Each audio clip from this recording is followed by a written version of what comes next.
mga kaboy, nandito po tayo sa gitna ng karagatan. Ayan. Going back na tayo sa Manila. Ayan mga kaboy, no? Meron dito mga cruise ship. Dami oh. Oh. Dami. Malapit na pa tayo sa ano? Pier ng Batangas. Malayo pa. Isang oras pa tayong mag-biyahe. Grabe, ang bilis naman ng mga kabuhid. Nang sinakyan naming Montenegro, napakalaki. So ngayon, itutur ko kayo ngayon dito sa loob ng isang Montenegro shipping line. Malaki na, meron siyang 7-Eleven. Ayan. 7-Eleven. Ang dami niyang mga upuan. And then, no, nakasiling PVC ceiling panel. Ganyan ano. Ayan, daming upuan. Oh, si Akisha, si Admin, si Chico. Hindi pa, doon pa sa kabila. Tatanong na si Akisha kung ito na tayo medyo malayo pa, mga isang oras pa. Yan, lalaki ng cruise ship oh. Ano? Oh.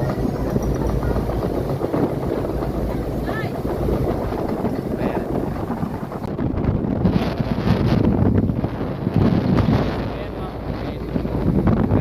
Sila dito ano, ganda ng wall nila.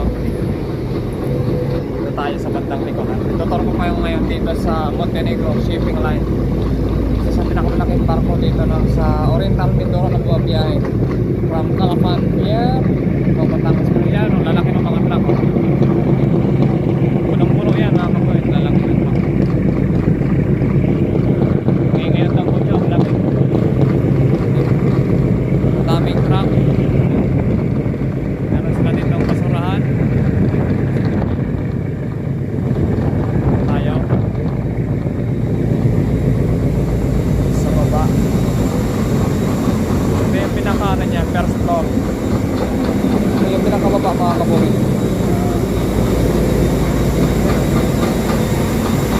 Mga baba ng sakyan. Tatlong sa dulo. Lalaki ng mga truck. Ayan o.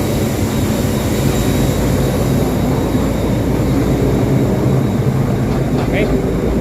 So dito ka lang makakakita ng ayan, daanan natin.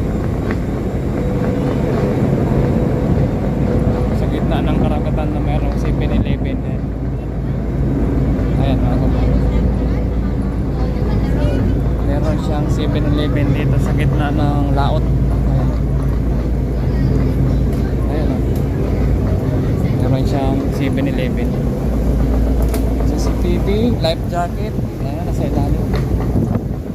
Dito yung mga toilet. Ayan. Ito yung CR. Kung gusto nyo rin ang comfortable kayo, ayan. Naka-aircon. Pwede kayo dyan.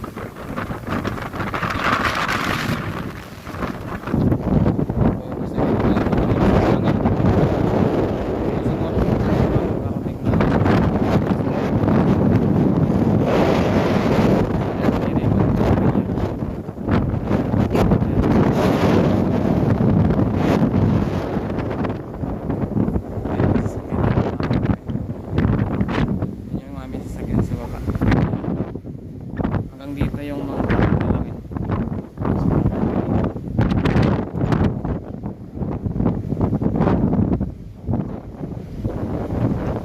Yan yung kaya ito yung daanan po ba?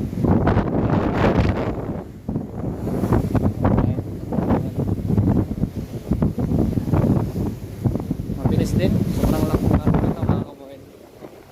So ito naman tayo sa ano, akit tayo dun sa pinakataas. Meron pang pinaka roof deck ito. Ayan yung 7-Eleven. Dito yung male toilet, 7-Eleven.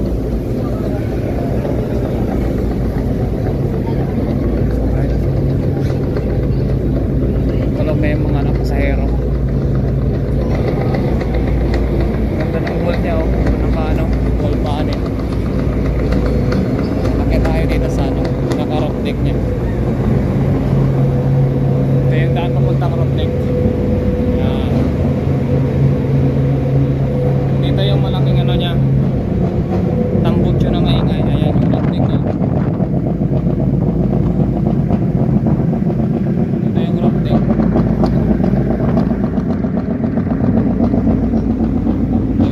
isa dito kung saan yung tumambay. Ayan. Ito yung taas niya. Ayan o. Laki ng tambotso. Napakaingay. Alright.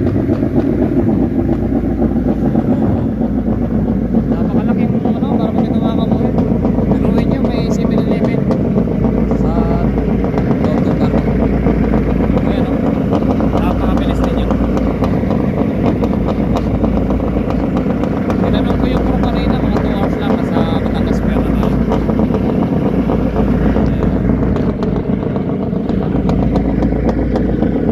7-Eleven sa gitna ng karagatan. Ayan. May mga ano sila dito.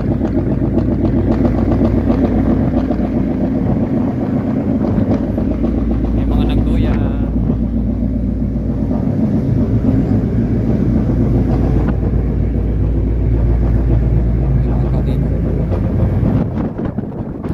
Ayan o, ganda no, no?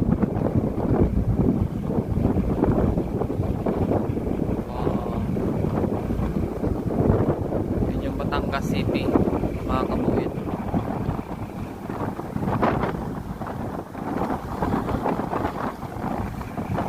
Ayan.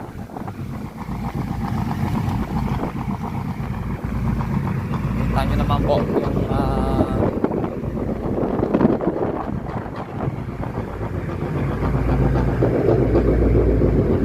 yung laki ng barko ng Montenegro. Kaya malapit na po tayo sa Batangas Pier. 15 minutes na lang. Ano tayo? Ayan na. So pala yung lakas ng sasakyan ng dito sa kabila. Dahil ito nakaharap yung mga ulo nito ay.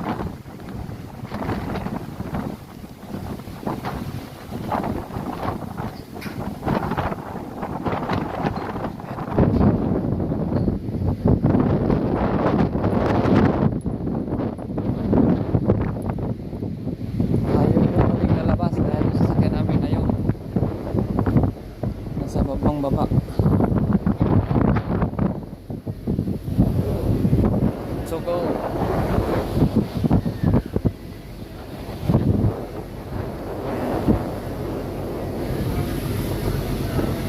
Welcome to Batangas Port. Ang laki oh. Paalis naman yung ibang ano. Ayan. Punta naman sila ng Calapan Port.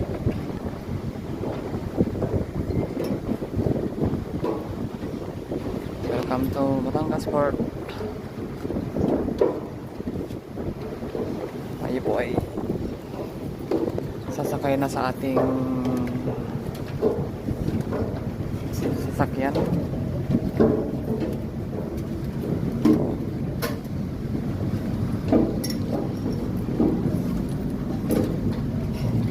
Yung karga nyo ang dami, lalaking mga ano, barko. So ayan po, tayo po ay bumaba na ng ano, Montenegro. So ayan po mga kapatid, palabas na kami ng barko.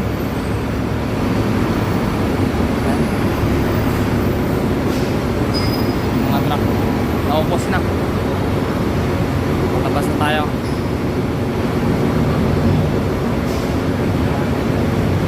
Yan. Centerful.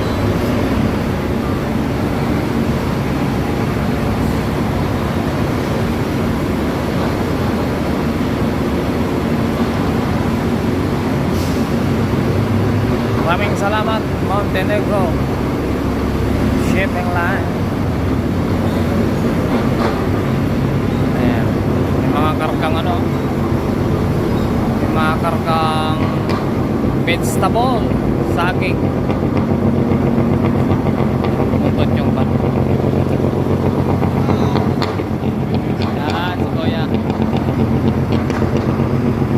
Bye-bye.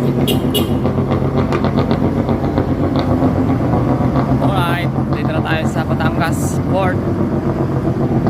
Kaya, thank you for watching mga kabuhin.